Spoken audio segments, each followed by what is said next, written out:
이번 세 번째 강의 시간이죠. 첫 번째 강의할 때 몸의 병에 대해서 말씀드렸고요. 몸의 병이 왜 생기나, 예를 들어서 암이라든지 알러지, 자가면역 문제든지 우리가 당뇨, 고혈압, 이제 콜레스테롤 문제 이런 것들을 말씀드리면서 결국은 이게 자신과의 싸움이다. 몸과 몸, 자기끼리 싸우는 거라고 말씀드렸죠. 나누어졌기 때문에. 그래서 이제 암 같은 경우 자기 세포가 자기 세포를 공격하는 거고, 자가면역, 알러지 문제도 자기 세포가 자기 세포를 공격하는 거고, 이 당뇨, 혈압, 콜레스테롤 이런 문제들도 다 겉의 것과 이제 내면의 것이 나뉘어져서 몸이 이제 밖에 호랑이를 쫓아오지 않는데도 몸에서는 긴장을, 위협을 느끼고 스트레스를 느끼기 때문에 이제 이런 것이 올라간다. 그러면서 일단 나눔에서 온다고 말씀드렸고요. 지난번 시간에 마음의 병에 말씀 나누면서 특히 이제 여러 가지 병 가운데 불안증에 대해서 말씀드렸죠. 불안증, 미국에서는 5명 중에 1명이 앓고 있고 일생에 3명 중에 1명은 심한 불안증을 앓게 된다고 하는데, 지난번에 공포증이든지 뭐 강박장애, 패닉 디스오더 같은 공황장애, 이제 OCD, Obsessive Compulsive Disorder 같은 거에 대해서 말씀 나누면서 이것도 결국 문제가 마음과 마음이 나뉘는 것이 문제다.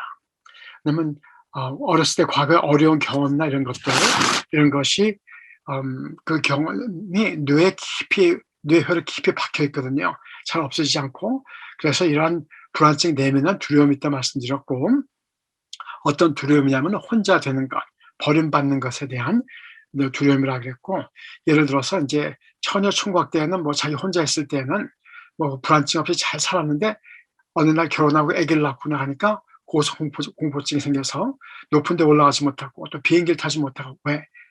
이제는 자기가 살아가는 것이 귀한 것이기 때문에 그것을 잃어버릴까 하는 두려움이 그전에 무의식 가운데 있었던 것이 다시 올라오는 가운데 그런 것이 공포증이 있다고 말씀드렸습니다. 그래서 이런 마음의 병, 불안증의 근본 치료는 참 하나님 안에서의 자기 정체성, 나는 하나님의 사랑받는 자라는 정체성을 회복해야 되고, 하나님께서 나의 삶의 모든 것을 이끌어주고 인도하실 것이라는 확신, 이렇게 믿음, 여기서부터 다시 천천히 치료가 되어 있다고 말씀드렸죠. 이것이 왜 믿음이 없어서 그런가 하는 그런 문제보다도, 머리로서는 지식적으로는 분명히 하나님을 믿고 신뢰하고 사랑받는 자라는 걸 알지만, 이 마음속 깊은 곳, 이 뇌 깊은 곳에는 이게 회로가, 이 기억이 꽉 이제 옛날 것으로 되어 있기 때문에 잘 이게 쉽지가 않은 거라고 말씀드렸습니다. 그래서 무조건 믿음이 부족해서의 문제가 아니라 이 뇌의 기억의 치료가 필요하다는 말씀을 드렸고요. 오늘은 이어서 마음의 병에 가운데서 특히 성격장애에 대해서 말씀 나눌게요. 우리가 아마 교회에서도 그렇고 보면은 문제가 많이 생기는 것들, 교회 안에서 이제 목사님과 당회원들, 뭐 성인과 싸움도 그렇고, 우리가 스몰 그룹 하면은 거기서 이제 뭐 스몰 그룹 리더라든지 아니면 또 거기서 그 수원 가운데 여러 가지 어려움이든지, 또 직장에서 그렇고 많은 어려움이, 일생에 많은 어려움이 생기는 큰 원인이 이 성격 장애 때문에 생긴다는 걸 보거든요. 성격이란 무엇인가? 개인의 생각, 느낌, 행동 양식, 이 개개의 성격은 삶의 경험이나 조건에 대해서 영향받고 내 일생 동안 유지가 되죠. 그런데 이러한 성격 장애가 있을 때 문화적 기대에서 벗어나서 사회생활이든지 대인관계에 지장을 가져옵니다. 그래서 오늘은 이 성격 장애, 특히 선교사님들 선교지에서 사역하시면서 뭐 말씀과 이런 건 같이 게 아니라 아마 이런 대인관계 어려움이 제일 어려움이라고 지금 듣고 있는데, 이런 것에 대해서 말씀 좀 나눌게요. 대개 이게 언제 시작되냐면 이제 청년기 초반부터 나타나기 하고 치료 없이 이게 굉장히 오래 갈 수가 있죠. 그러면서 일생 동안 어려움 가져올 수가 있고요. 그러면은 성격 장애 종류는 어떤 것인가? 오늘 성격 장애 가운데서 여러 것이 많지만 그중에 몇 가지를 좀 다뤄보고 진행을 하겠습니다. 첫째는 그 반사회적, antisocial이라는 것. antisocial이라는 것은 어떤 것이냐면 타인의 권리를 무시하는 사람들이 있어요. 그래서 사회 규범이라든지 질서에 반대하고, 그래서 이 사람들은 다른 사람의 감정을 이해하고 이입하는 거 굉장히 이것이 낮습니다. 그리고 도덕관념이 없어요. 거짓말을 반복적으로 하고 그리고 이제 타인의 권리든지 이, 어, 이 도덕적인 이러한 것들을 무시하고 남을 이제 침해하는 그러면서 이제 뭐 다른 사람 다치고도 뭐 그냥 자기는 괜찮은 것 같고 거짓말하고 충동적이고 굉장히 공격성 있고 여기에 좀 더 심한 것들이 이제 소시오패스, 사이코패스라고 그러죠. 이런 살인자라든지 요새 뭐 한국에도 보면 많이 나오지만 어린아이들을 뭘 갖다 이제 성폭행하고 그러고 나서 이제 살해하고 그러고도 뭐 아주 뭐 이렇게 죄책감 같은 것도 없이 그렇게 사는 이런 사람들, 이런 반사회적인 사람들이 있어요. 이것도 어떤 원인은 내면에 굉장히 어렸을 때 이러한 상처든지 무시당한 것이라든지 이런 것에 대해서 굉장히 사회에 대해서 자기는 자기밖에는 자기를 이제 보호해줄 사람들도 없고 그리고 다른 사람에 대한 인격적으로 대하는 것이 이것이 이제 결핍되어 있기 때문에 다른 사람 그저 하나의 도구라든지 이렇게만 생각하는 이러한 경향이 있는 사람들입니다. 그다음에 회피성 인격장애, avoidant personality. 사람들 avoid하는 거예요. 이런 사람들은 어떤 거냐면 심한 수줍음, 자신이 부족하다고 생각하고 타인의 비판에서 과잉적인 반응을 일으키는 거죠. 자신감이 없어요. 그리고 다른 사람들이 자기를 거부할까 하는 것에 대한 굉장한 두려움이 있습니다. 그리고 거절하는 게 두려워서 제대로 된 대인 관계를 갖지 못해요. 그래서 다른 사람들의 비판이든지 거절이든지 인정받지 못하는 것에 대한 이러한 두려움 때문에 대인 관계를 갖지 못하고 대인 활동을 피하게 되는 이러한 성격이 있는 사람들이 있고요. 그다음에 이 경계성 인격 장애, 이 borderline personality라고 그러는데 이게 굉장히 큰 특히 한국 사람들에게 많은 성격 장애고 이것이 굉장히 어려움을 가져오는 성격 장애입니다. 진짜 borderline 경계란 말이죠. 경계가 흐릿해요. 경계가 흐릿하기 때문에 자기 과하고 남의 과하고 이런 것에 대해서 경계가 많이 이제 부족한 것이 있습니다. 모든 것을 흑백 논리로 대하게 되고요. 그리고 이제 이미지가 이 사람들한테 가장 큰 문제가 큰 문제가 예를 들어서 어떤 사람이 굉장히 좋았다가 또 한 번만 잘못하면 아주 나빠지고 흑백, 블랙 앤 화이트로 굉장히 이런 것들이 있어요. 극한 행동을 하기도 하고요. 그리고 자기 행동에 대해서 자제력이 없어요. 아주 어떤 사람은 아주 그냥 좋았다가 한 번만 실수하면 그 사람은 완전히 나쁜 사람이 되어버리는 거예요. 그래서 이런 데 자기 파괴적이고 이런 사람들이 특히 뭘 잘 할 수 있냐면 자살 같은 이런 것들을 하게 되고요. 어떤 환경에 맞지 않은 심한 분노, 또 지속된 공허감이 있고, 그 사람들이 이런 사람들이 옆에 있으면 무슨 일이 생기냐면요, 나눔이 생겨요. 어떤 조직이라든지 교회라든지 선교지 이런 사람이 들어가게 되면은 네 편, 내 편을 가리기 때문에 분열이 생겨요. 이런 사람들이 있을 때. 그리고 이제 또 자기는 다른 사람들이 자기가 어떻게 하면 굉장히 화를 내지만도 다른 사람에 대해서는 상처를 그냥 아무렇지도 않게 막 주고 이런 사람들이 있어요. 그래서 다른 사람들 공감하는 게 부족하고 그리고 어떤 사람들은 이제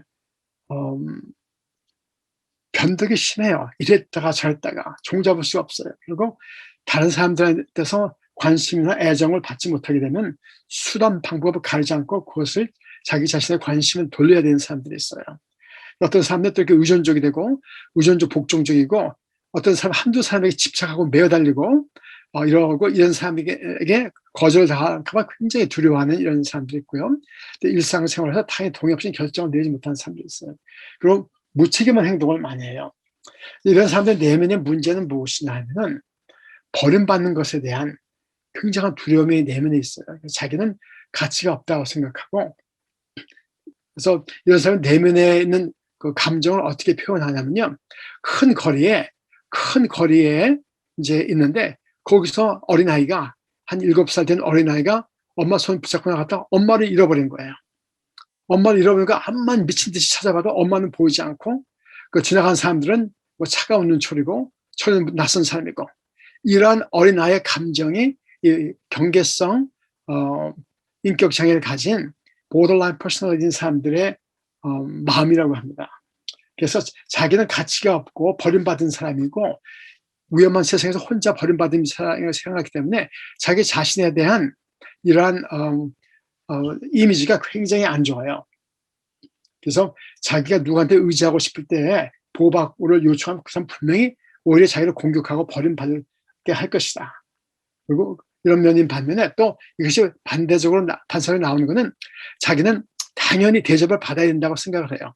entitlement라 그러는데 다른 사람이 당연히 자기를 대접해 줘야 되는데 안 해주면 거기에 대해서 화를 내고 다른 사람한테 당연하게 이거를 기대하고 받길 원하는 사람도 있어요. 그래서 이런 사람들 같이 지내면 굉장히 피곤해요. 그래서 이런 사람들을 이제 describe하는 표현한 책 이름이 있는데 뭐냐면 I hate you, don't leave me.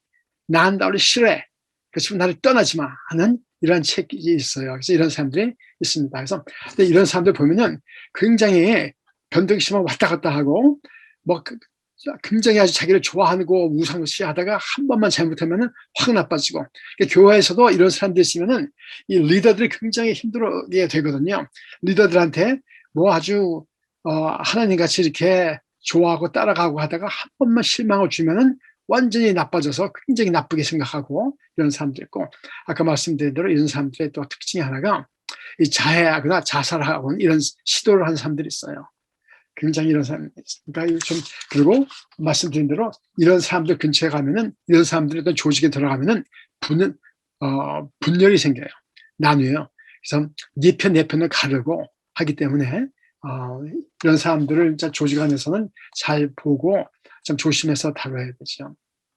그리고 조직성 인격장애 히스토리아닉 요새는 연극성 인격장애라고 합니다. 그래서 감정이 급하고 사람들 관심을 원해서 자기가 주인공이 아니면 견디지 못해요.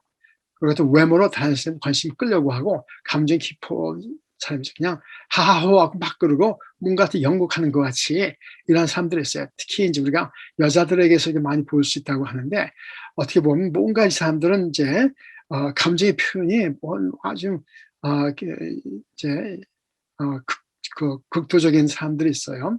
뭔가 같은 진실이지 않은 것 같고 뭔가 너무 과장된 것 같고 다른 사람들 외모라든지 그다가 다른 사람들 관심 끌려고 하는 이런 사람들이기 때문에 이런 사람들이 어떤 조직 안에 들어가면은 특히 스몰 그룹 가운데 이렇게 부부가 있고 이렇게 한 사람들 가운데서 이제 성경 공부를 한다든지 하면 이런 사람 들어가면 남자들을 힘들게 할 수가 있고 그 남자들 와이프들이 다른 여자들이 힘들 수가 있죠. 그다음에 또 한 가지의 성격 장애는 나르시시즘이라 그래요. 자기 애성 인격 장애, 자기 애성 인격 장애, 나르시시즘이라 그러는데 이 사람들은 어떤 사람들이냐면은 자신만만하고 어떤 사람들의 칭찬과 관심은 매우 필요한 사람들이에요. 자기가 아주 잘났다고 생각하고 잘난 줄 알고 과대 망상증 같은 게 있고 이런 사람들은 문제가 이런 사람들이 이제 리더 가운데 이런 사람들이 많아요. 특히 이제 우리가 앞에 있는 뭐 목사님, 선교사님, 장로들이고 정치가들이 이제 앞에서 있는 사람들한테 이런 것이 좀 더 많이 본다고 하거든요. 왜냐하면 이런 사람들 관심을 필요하고 관심을 먹고 산들이에요. 그래서 다른 이제 남의 시선에 이제 굉장히 관심이 많고 칭찬을 받고 인정을 받아야 되는 사람. 반면에 남의 시선에 상처를 쉽게 받을 수 있고 분노하고 자기를 대우 안 해주면 굉장히 화를 내는 이런 사람이죠. 이런 사람들이 재능을 하고 잘하려고 하고 집착이 많은 동시에 반대면에는 이 열등감이 있어요. 그래서 자기 그 이면에는 자기가 이제 열등하다, 이 무시당하는 것에 굉장한 두려움이기 때문에 겉으로 잘난 것 같이 하고 관심을 받으려고 하는데 특히 예술가라든지 앞에서는 리더들에게 많고 형제 없이 사는 사람들이 많다고 합니다. 그래서 여러 가지 이해가 있겠지만 또 할머니나 엄마한테 애를 맡기면서 나는 엄마한테 할머니가 애하고 돌보면서 시간을 주니까 나는 효도하는 거야 하고 당연시하게 이렇게 느낀다든지 특히 이제 이런 사람들이 이제 리더들이 많은데 이런 사람들 리더의 특징이 뭐냐면 다른 사람들 갖다가 도구같이 물건같이 그냥 아브젝트같이 여겨요. 그래서 좀 앞에 리더들이 많이 있기 때문에 이제 사람들이 많이 따르게 되고 옆에 도와주는 사람들이 많은데 이 사람 옆에 가면은 굉장히 상처를 받게 돼요. 뭐냐면 인격적으로 대우를 받는 게 아니라 아주 도구같이 받기 때문에 굉장히 상처를 받게 되고 나중에는 이 사람들이 굉장히 싫어하게 됩니다. 제가 아는 어떤 교회에 아주 좀 유명한 목사님이 있었어요. 아주 잘 나가고 사역을 잘하시고 성도가 확확 늘고 굉장히 유명한 목사님이신데 그런데 이 옆에 있는 장로님들이 처음에는 이 개척교회에서부터 같이 된 장로님들이 같이 시작할 때 굉장히 따르고 교회가 성장하고 뭔가 잘 되는 것 같아 좋았는데 나중에 굉장히 상처를 받았어요. 뭐냐면은 이 목사님 옆에 가면은 장로들이나 옆에 있는 사람들이 인격이 아니에요. 하나의 도구고 뭐 하나 잘못하면 그냥 이제 인격적 대접받는 게 아니라 그냥 도구로서 밖에 대접을 못 받기 때문에 상처를 받게 되고 나중에는 이 목사님 굉장히 미워하고 당회에서 분열을 가져오게 되고 싸우게 되고 막 이렇게 교회가 갈라지는 이런 것을 보게 됩니다. 어쨌든 이런 사람들의 성격 장애가 narcissistic, 관심을 받으려 하고 자기 중심적이고 한 이런 사람들이에요. 그래서 겉보기에는 카리스마틱하고 카리스마가 있고 너무 좀 자신감에 만만하고 아주 큰 리더 같은데 정작 옆에서 같이 있게 되면 상처를 많이 받게 되는 이런 사람들이 있습니다. 그래서 이게 narcissism이라는 말이 어디서 왔냐면은 히랍 미트, 제 신화의 mythology, 그리스 mythology 보면은 나르시서스라는 사람이 있었어요. 이 사람은 아주 잘생겼어요. 청년이 너무 장성이고 예뻤어요. 그래서 아주 사람들이 너무 이렇게 사람들을 예뻐하고 좋아하고 그랬는데 어느 날 길을 가다가 연못에 어떤 사람의 모습이 보였어요. 자기가 보니까 이 사람이 너무 잘생기고 멋있는 거예요. 그래서 이 사람을 사랑하게 돼갖고 이 사람과 사랑에 빠졌어요. 이 물속에 있는 이 모습을 보고 사랑에 빠져갖고 물속에 이 사람과 같이 있으라고 하다가 물에 빠져서 죽게 돼버렸어요. 근데 이 물에 비친 그 사람의 모습이 누구의 모습이었을까요? 자기 모습이었어요. 그게 나르시서스예요. 그게 이제 히랍 신화에 나오는 나르시서스에서 여기서 나르시시즘이라는 말이 나왔죠. 자기애성 인격장애라 그래요. 어쨌든 이 사람들 굉장히 우월감이 있고 반면 내면은 열등감이 있고 그래서 이게 동전의 양면성이죠. 겉보기에는 우월하게 느끼지만 속으로 열등감이 있기 때문에 자기를 이제 관심을 받지 않고는 살 수가 없는 이런 사람들이 나르시시즘입니다. 그다음에 편집성 인격장애 패러노이드 이런 사람은 항상 다른 사람을 의심하는 사람이에요. 그러니까 다른 사람은 마음을 내지 못해.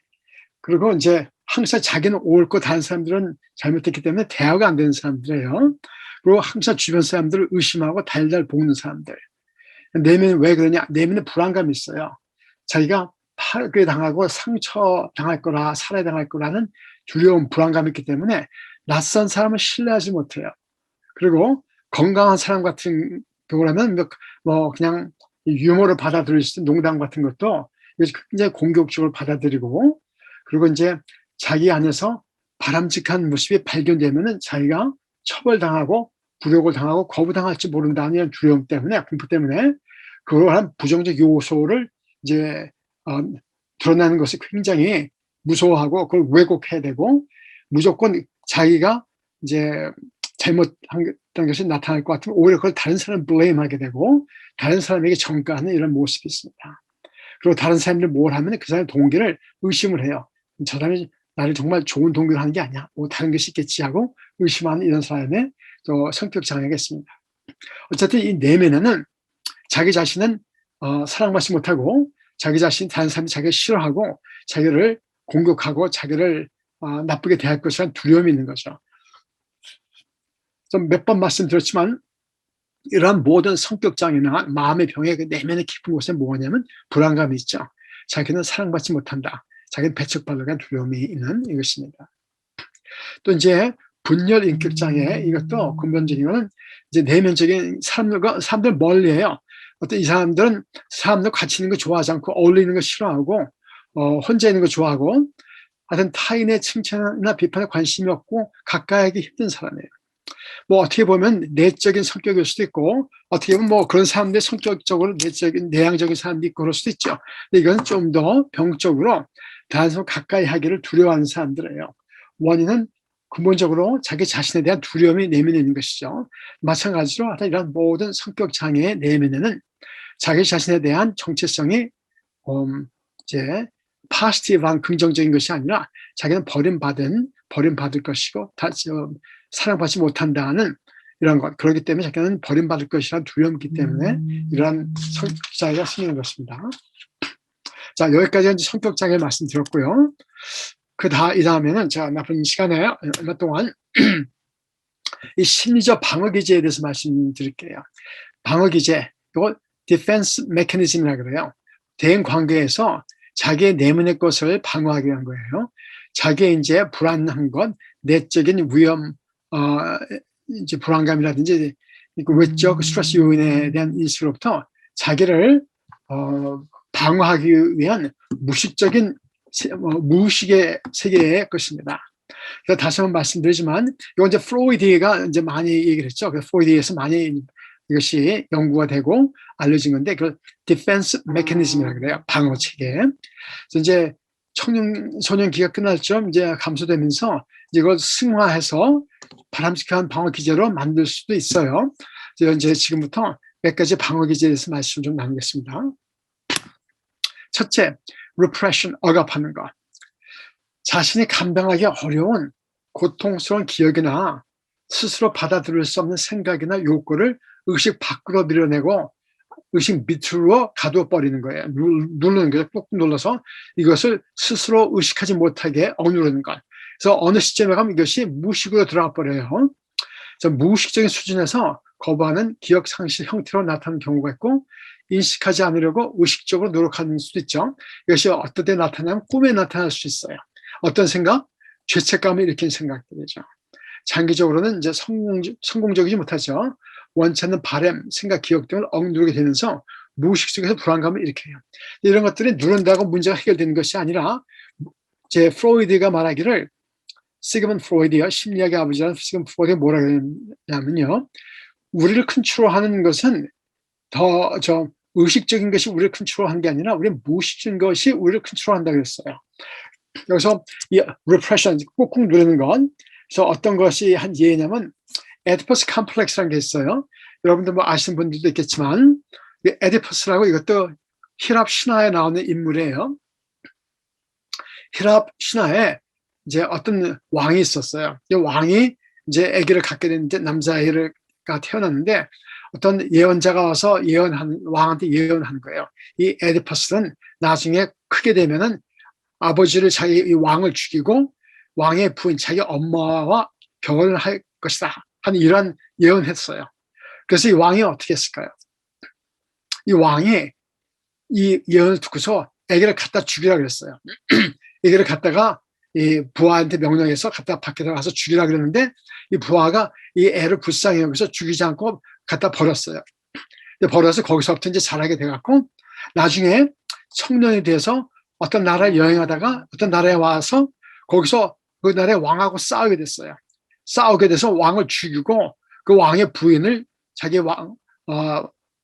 부인으로 이제 취하게 됐죠. 근데 나중에 알고 보니까 그 왕이 누구였을까요? 자기 아버지였어요. 그래서 자기 아버지를 죽이고 자기 어머니와 다시 결혼하게 되면서 그 알게 되고 극한 이제 문제를 갖게 됐죠.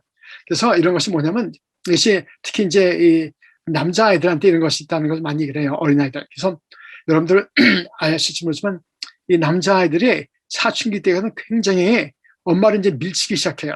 그때까지는 엄마 치맛자락 붙잡고 엄마 따라다니고 엄마 하고 하던 아이가 청소년기가 되면서 사춘기 지나면서 어느 갑자기 엄마를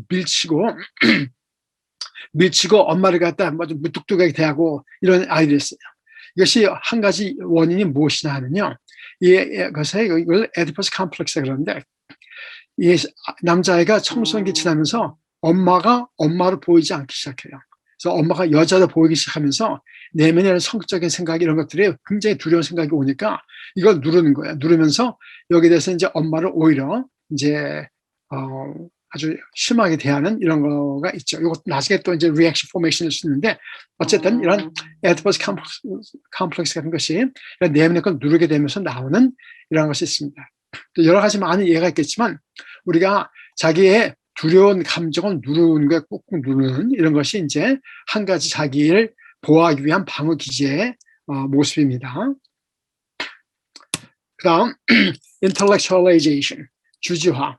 그래서 자기의 이제 방어 기제 중 하나가 자기의 불편한 감정을 조절하거나 최소화하기 위해서 과도하게 추상적으로 사고하거나 일반화함으로써 감정적 갈등이나 내외적인 스트레스를 처리하는 것. 다시 말씀드리면은 어떤 큰 어려운 일을 당했을 때 이것을 감정적으로 아프고 힘든 일이라 한 것보다 이것은 논리적으로만 생각하는, 논리적으로 이해하고 자기의 머리 생각과 감정을 갖다가 이렇게 분리시켜 버리는 거예요. 그래서 어려운 거를 갖다가 이제 견디게끔. 이제 예를 들어서 이제 매력 없는 학생이 미팅에 갈 때마다 이제 여학생들 만날 때 자기의 매력이 없다 이런 게 두려우니까 이걸 갖다가 이제 인텔렉츄얼 뭐 정치나 경제 문제도 얘기하면서 아는 척하는 것도 한 가지이기도 하겠고요. 근데 자기의 두려운 감정이 있을 때 이 두려운 감정을 감정으로 마음으로 받아들이기보다도 그냥 이걸 갖다가 이제 지식화해서 내가 이런 일 당한 건 이만저만 해서 그런 거야 하고 논리적으로만 하는 그러한 이제 그것도 한 자기의 그 불편한 감정을 누르고 피하기 위한 그러한 모습이죠. 또 그다음 reaction formation, 자기의 떳떳하지 못한 생각이나 감정과 정반대를 표현하고 행동하는 방어 기제, 주로 억압과 동시에 일어납니다. 아까 에디퍼스 컴플렉스 말씀드리면서 청소년 아이들이 이제 엄마를 갖다 밀치는 그런 것을 말씀드렸죠. reaction formation, 엄마에 대한 두려운 감정, 엄마가 이제는 엄마가 아니라 이성으로 보이고 여자로 보이는 것에 대한 자기의 감정이 두려우니까 거꾸로 엄마를 밀치고 화를 내는 이런 모습, 또 같은 반 학생을 좋아하면서 일부러 더 짓궂게 하는 이런 모습이라든지 이런 것이 reaction formation이라고 합니다. 그래서 어떤 경우는 이런 영화 가운데 이런 영화가 있었어요. 이제 어떤 남자가 있는데 그 남자가 자기 아들이 이제 게이, 호모섹슈얼이 되는 걸 보고서 굉장히 아이를 갖다 구타해요. 때리고 아이를 갖다가 이제 매질하면서 이제 그렇게 아이가 이제 게이가 되는 것에 대해서 굉장히 학대를 했는데 사실은 그 자신이 게이였거든요. 그 자신이 이러한 모습이 아이들을 통해서 보는 게 자기가 너무 두려우니까 이걸 갖다가 오히려 반대적인 방향으로 그래서 게이들을 갖다가 이제 핍박하는 이런 모습이 나오고, 그래서 많은 경우 이런 것들은 이제 우리 사회에서도 자기가 이제 두려워하는 감정에서 거꾸로 반대적인 감정을 나타내는 수가 있어요. 자기가 정말 싫어하는 사람 앞에서는 오히려 잘해주는 것 같이 하고, 내면에 자기란 떳떳하지 못한 생각이 무섭기 때문에 그걸 다 거꾸로 반대적으로 나타나는 이런 사람들도 있습니다. 또 한 가지 방어 기제는 뭐냐? asceticism. 일부의 자기의 이제 부정적인 본능적인 충동에 노예가 될지 모른다는 공포 때문에 성적 욕구나 무의식적으로 연합된 행동들을 거부하는 방어 기제죠. 그래서 이제 청소년들 춤추고 성행위하는 거라든지 이런 것들을 갖다가 이건 하면 안 되고 너무 이제 그건 누르는 거고, 옛날에 이제 중세의 카톨릭의 수도사들 보면 자기를 채찍질하는 그런 게 있죠. 그냥 채찍질에다가 못을 박아놓고 그걸 갖다 이런 성적인 생각이 들 때마다 자기를 갖다 때리고 채찍질하면서 이걸 누르는 이런 걸 통해서 모든 것이 다 내면의 것들을 잘 받아들이지 못하고 여기에 대한 두려운 마음 때문에 겉으로 나타나게 하는 이런 것들 통해서 이제 자기의 내면의 이런 생각을 갖다가 컨트롤하려는 것이죠. 그 다음에 보상, 자신의 불만이나 부족함을 숨기거나 보완하기 위해서 다른 능력이나 특성을 강조함으로써 자신의 경험과 대치해서 열등감을 해소하고 대리만족을 얻으려는 이 방법. 그래서 이제 공부 잘 못하니까 운동을 열심히 갖고 그걸 통해서 이제 보상 심리가 이제 인정을 받으라는 거. 나쁘다는 것은 아니죠. 이런 것들이 뭐 한 가지만 잘해야 되고 운동만 잘해도 다 좋으니까. 그래서 이런 모든 방어 기제가 나쁜 게 아니라 어떤 주어진 환경에서 자기가 그 현실을 감당하기 위해서 다 생기는 것들이거든요. 그래서 이 디펜스 메커니즘이라는 거는 자체가 나쁜 건 아니에요. 이것이 없으면 견딜 수가 없기 때문에 어떻게 해서든지 마음에선 이걸 만들어내서 자기에게 현실을 감당할 수 있게끔 해주는 이 도구예요. 문제는 이런 것이 지속될 때 내면의 근본 문제가 해결되지 않고 대인관계가 이제 문제가 생기게 되고 자신의 내면의 것을 받아들이지 못하기 때문에 자신과 자신의 이러한 분열이 또 생기는 거죠. 또 심지어 방어책에 뭐가 있냐면 프로젝션이라는 게 있어요. 투사한다. 자기 자신이 원치 않는 사회적으로 용납되기 어려운 부정적인 생각, 감정, 동기를 가지고 있을 때 그것을 다른 사람들에게 전가시킴으로써 심리적 갈등에 대처하는 것. 즉 자신의 욕구나 정서를 남의 탓을 돌리는 책임 회피를 함으로써 불안을 감소시키고 자신의 속마음을 표현한 구실을 만들어내는 거죠. 이제 자기가 그러한 성적인 욕구나 그걸 갖고 있는데 그걸 오히려 다른 사람이 네가 그랬지, 네가 그러니까 하고 다른 사람에게 그걸 프로젝트하는 거예요. 자기 속에 있는 것을 갖다가 다른 사람이 그런 거라고 이렇게 말을 만들고 그런 거죠. 근데 결국은 자기가 갖고 있다는 그런 생각을 받아들이기가 힘들고 그거가 드러나면 자기가 거부당하고 버림받을 것이라는 두려움 때문에 그래서 다른 사람들에게 전가하고 뒤집어 쓰이는 거죠. 그래서 자기가 다른 사람 싫어하는데 자기가 어떻게 내가 거룩한 뭐 목사, 장로, 권사가 돼서 다른 사람을 이렇게 싫어할 수가 있을까 하는 이런 두려움 때문에 느낄 때는 또 다른 사람들 얘기할 때는 그 사람이 나를 싫어해 거꾸로 이렇게 말하는 수도 있고요. 하여튼 이런 프로젝션이라는 것이 자기를 방어하기 위한 자기의 내면의 이런 부정적인 생각을 감추고 합리화하기 위한 방어 체계입니다. 또 전위 displacement, 그러니까 직접 표현할 수 없고 만족되지 못한 충동 에너지를 다른 대상에 돌려서 표현함으로써 긴장을 완화시키고자 하는 것. 한국 말에 종로에서 뺨 맞고 한강에서 화풀이 한다 하는 말이 있듯이 이걸 갖다 다른 데가 돌리는 거죠. 그래서 자기가 그 사람한테 직접 대하고 해결할 수가 없으니까 다른 데 가서 그러니까 이제 직장에서 상사한테 굉장히 이제 야단 맞고 억울한 일 당하고 와서 집에 와서 애한테 분풀이하고 애를 때리고 하는 이런 것이라든지 이것이 될 수가 있고. 또 regression, 뭐 애를 키워보시면 잘 알긴 하겠지만 자기가 감당하기 어려운 스트레스 있는 상황에서 어릴 때 유치한 행동이나 원시적인 방어 상태에 돌아가는 것. 예를 들어서 아이들이 둘째 동생을 보게 되면 어떻게 되나요? 어린아이들 1살, 2살의 아이들이 동생을 보게 되면 자기가 안 하던 젖병을 빨기 시작해 다시 엄마 젖을 찾게 되고 그래서 자기 동생처럼 젖병 달라고 쪽쪽 빨게 되고 이걸 regression이라고 해요. 또 어떤 사람들은 어렵고 힘든 상황이 있을 때 애같이 이렇게 침대에 눕는 것도 애기같이 이렇게 fetal position인데 애기같이 눕고 애기 같은 행동을 하고 애기 같은 말을 하고 행동을 하고 자기가 너무 심한 심적으로 심한 상황이 있을 때 이렇게 애같이 돌아가는 사람들이 있습니다. 또 identification, 자신의 무능력이나 열등감에 대한 감정을 피하기 위해서 자신의 목표를 이런 유능한 다른 사람들의 바람직한 특성을 마치 자기 것 같이 자신에 끼어들이면서 자기의 마음의 보상을 갖게 되는 거죠.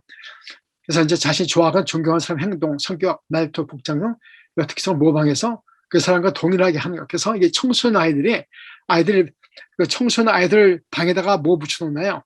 유명한 가수, 배우 사진 붙여놓고 또 오늘도 지금 미국에서는 슈퍼볼이라고 해서 풋볼 지금 하고 있습니다. 지금 풋볼 하는 시간이고 미국에서는 이게 몇 천만 명이 이걸 보고 세계적으로 보는 게임이죠. 미식 축구 잘 아시죠? 미식 축구는 티켓 한 장에 뭐 $10,000이라고 그래요. 그럴 정도로 오늘 지금 바로 하는 이 시간인데 여러분들은 여기 와 계시고요. 어쨌든 이 스포츠 하는 사람들이 여기 사람들이 뭐 굉장해요. 뭐 스포츠 용품을 사는 것뿐만 아니라 이 스포츠 팀이 이기냐 지냐에 따라서 자기가 인생이 왔다 갔다 하는 사람들이 있고요. 특히 영국 사람들 같은 경우는 이 축구 자기 팀이 이기냐 지기냐에 따라서 굉장하게 올라갔다 내려갔다고 심지어는 다른 사람들을 갖다가 싸우고 폭동을 일으키기도 하는 이런 것도 있는데 왜 그럴까요? 이것이 다 identification, 그 잘하는 팀에 이걸 자기와 가치를 동일시해 갖고 거기에 자기의 자존감을 찾으려고 하는 이런 것들이죠.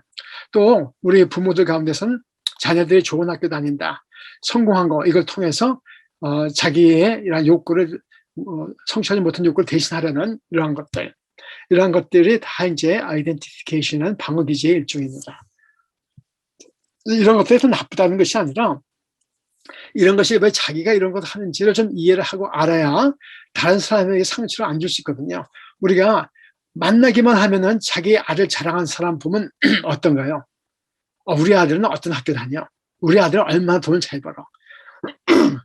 듣는 사람은 어떤가요? 자기는 뭐 좋다고 그렇게 많이 하는 것 같지만 만나기만 하면 그런 얘기를 들을 때 그렇지 못한 자식을 갖고 있는 사람들의 마음이 어떨까요? 그러니까 이러한 모든 것이 왜 문제가 되느냐? 과잉적으로 자기란 내면에 해결된 것이 해결되지 못한 걸 대신 만족시키려고 할 때 다른 사람들에게 상처를 줄 수가 있거든요. 그 다음에 이제 마지막으로 sublimation, 승화시키는 것.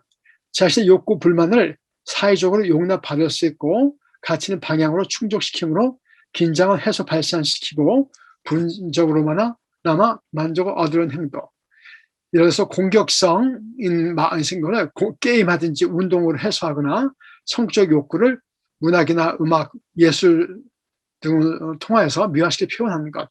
이런 것들이 보통 우리가 이제 참 잘 자기 내면에 이루어지지 못한 걸 갖다가 다른 면으로 잘 승화시키는 거죠. 그래서 이것이 나이가 들어가면서 더 잘할 수가 있는 것이고, 자기가 내면에 문제가 많이 해결됐을 때 왜 하나님 나한테 이런 과거에 이런 것을 허락하셨을까? 근데 하나님 나를 사랑하시고 이걸 통해서 다른 사람에게 하나님의 이런 것을 나타나시기 원하신다라든지 뭔가 이런 것이 하나님 안에서 해결된다든지 하면서 이것이 오히려 더 창조적이고 좋은 것을 나타날 수도 있고요. 어쨌든 이러한 것이 이제 이것을 sublimation, 승화라고 합니다.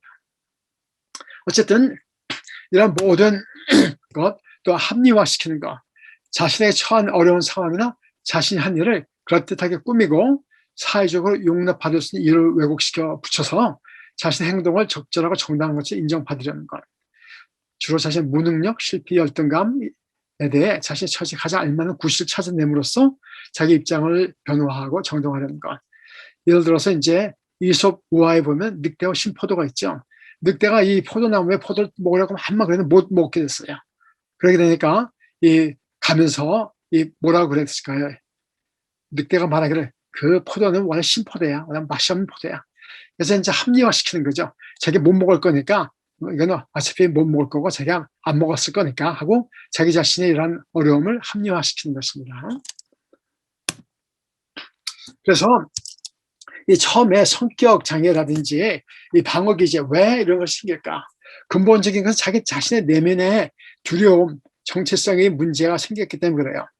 자기 자신이 사랑받는 자, 나는 사랑받는 자고 하나님 안에서의 존귀한 자라 하는 것이 이러한 것이 없을 때 나를 돌볼 사람이 없고 나는 나밖에 없고 이 사람이 믿을 놈은 내 주먹밖에 없고 다른 사람들은 나를 다 해야 할 사람이 없기 때문에 나 혼자만이 나를 방어해야 된다고 느끼니까 다른 사람을 대하는 것이 두려워져요. 그렇기 때문에 자기를 둘러싸야 되고 가면을 써야 되고 자기를 방어기제를 써야 되고 그리고 성격적으로 다른 사람들에게 이렇게 나타나게 되는 것, 무의식적인 것이 나타나게 되는 것, 이것이 근본적인 원인은 자기의 정체성이 잘못되어 있기 때문에 그러거든요. 왜 잘못되었을까? 많은 경우 유전적인 요소도 있을 수 있고요. 환경적으로 특히 처음 3년, 더 나아가서는 뱃속에서의 9개월 동안에 이 산모의 이러한 마음의 상태가 산모의 몸에 나오는 호르몬이 이 태아의 유전자를 갖다가 조절하고 발현하는 데 큰 영향을 미치고 처음 3년간 이 심리학에서는 attachment theory라고 그러는데 엄마하고의 관계, 엄마 관계에서 어떤 관계를 이루는가, 자기가 사랑받는 것이 충분히 사랑을 느끼고 건전한 자아 상태가 형성되지 않았을 때 이것이 자기는 사랑받지 못한다는 것이 뇌 속에 깊이 회로에 크게 영향을 미치게 되고 이것이 이제 일생을 갈 수가 있거든요.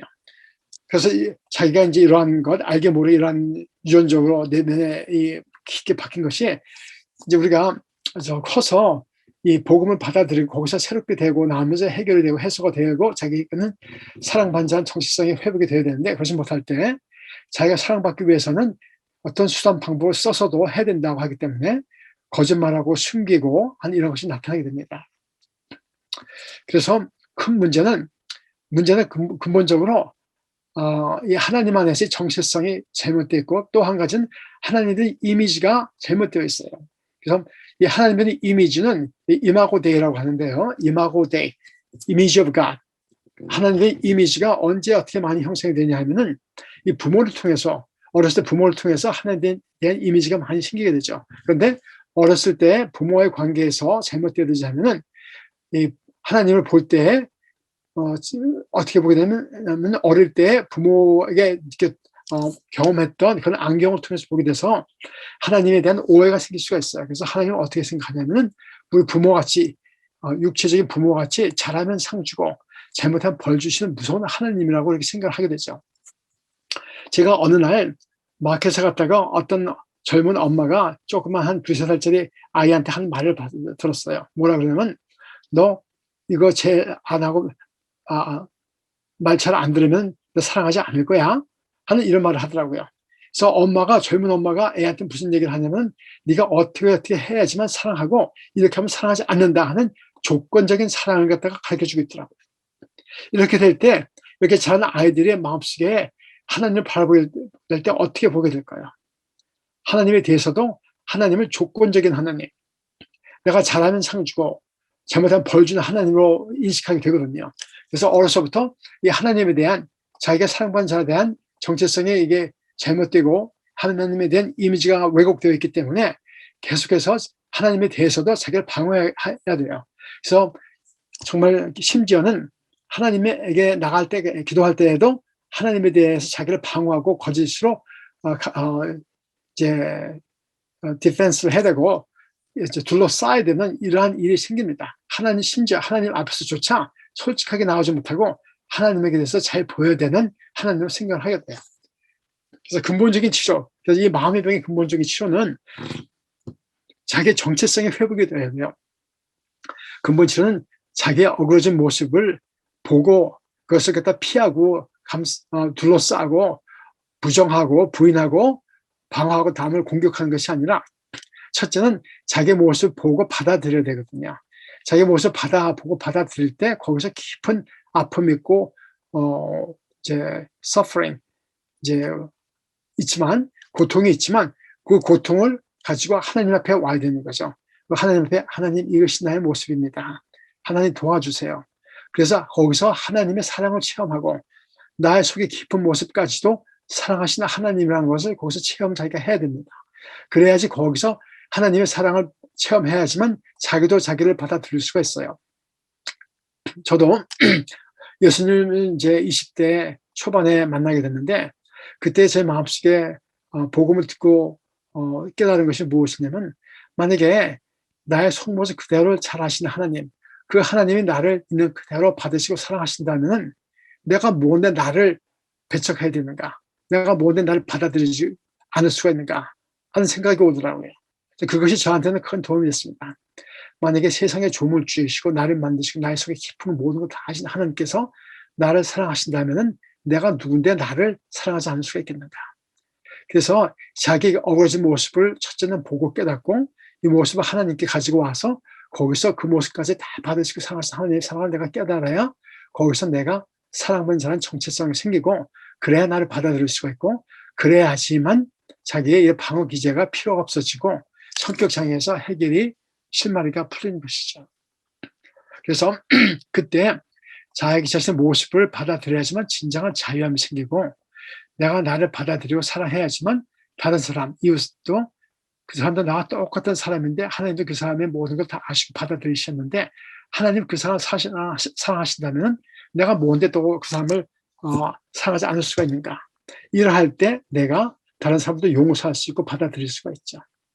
그래서 근본적으로는 이 마음의 병의 모든 문제, 제가 몸의 병은 마음에서 오고 마음의 병은 영의 병에서 온다고 했는데 영의 병의 문제는 뭐냐면 하나님과의 나눔에서 오는 것, 하나님과 관계가 끊어진 것, 하나님 안에서 내가 사랑받는 자라는 정체성이 없어진 것인데 이 치료는 하나님 안에서 사랑을 다시 한번 회복하고 나의 정체성을 찾고 내가 나를 받아들이게 될 때 나의 모든 아픔이나 어려움까지 다 받아들이고 그리고 방어 기제가 필요가 없어지게 되고 동시에 내가 다른 사람과 관계에 있어서도 다른 사람을 내 마음의 아픔 때문에 판단하고 정죄하고 두려워하는 것이 아니라 그 사람도 나와 똑같은 모습을 사랑하기 때문에 그 사람을 받아들일 수 있는 그 가운데 관계가 회복되는 것입니다.